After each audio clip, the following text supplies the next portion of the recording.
Long ago, in a peaceful kingdom surrounded by tall mountains and deep green forests, there lived a young prince named Orin. He was loved by his people for his kindness, bravery, and honesty. His father, King Eldrin, ruled wisely, and under his guidance, the kingdom prospered.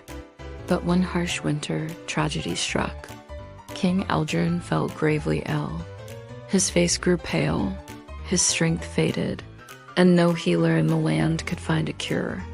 The palace was filled with worry, and the court physicians tried every potion and herb, yet nothing worked. The people prayed day and night for their king's recovery. One evening, an old traveler arrived at the castle gates and whispered to the guards about a mysterious wise woman who lived deep in the forest of shadows. She was said to have the power to cure any sickness.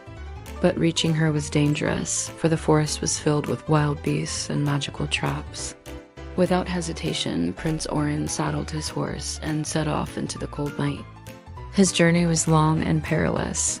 He crossed icy rivers, braved howling wolves, and pushed through dark, twisted trees that seemed to whisper secrets. At last, in a moonlit clearing, he found a small cottage.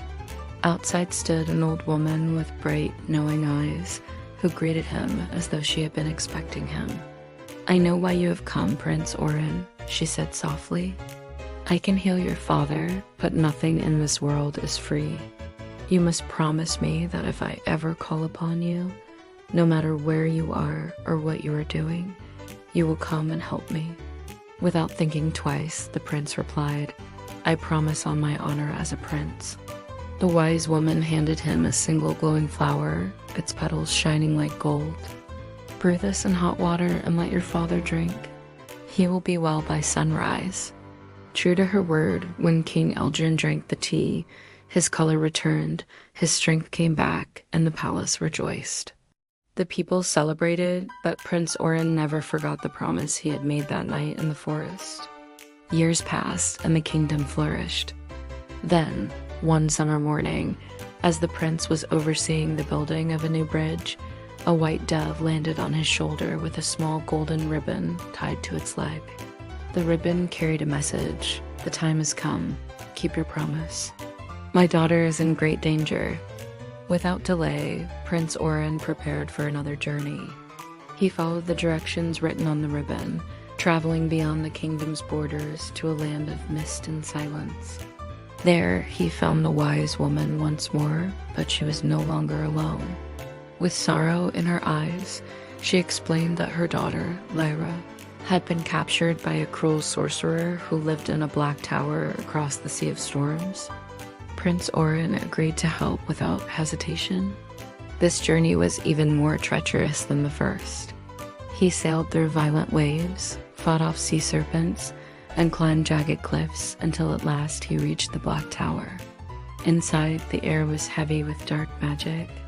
The sorcerer tempted Orin with golden power and riches beyond imagination, but the prince's heart remained steadfast. With sword in hand and courage in his soul, Orin battled the sorcerer, breaking the enchanted chains that bound Lyra. Together, they escaped the crumbling tower, which fell into dust behind them.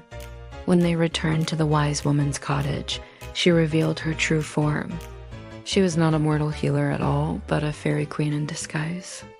The first time they met, she had tested his sincerity by asking for a future promise. The second time, she tested his gratitude and loyalty. "You have proven that your heart is as noble as your title," she told him. "Gratitude is not in words alone, but in deeds. Because you kept your promise, your kingdom will forever be blessed with peace. Your lands will be fertile, and your people will always remember your name with love." Prince Orin returned home with honor and ruled with wisdom and fairness, never forgetting that the greatest treasures are kindness, loyalty, and keeping one's word. And so, the kingdom thrived for generations, all because of one grateful prince who understood that true gratitude lives not in simple words of thanks, but in loyalty, action, and the courage to keep a promise. Moral: gratitude is more than saying thank you. It means honoring kindness with loyalty, deeds, and faithfulness.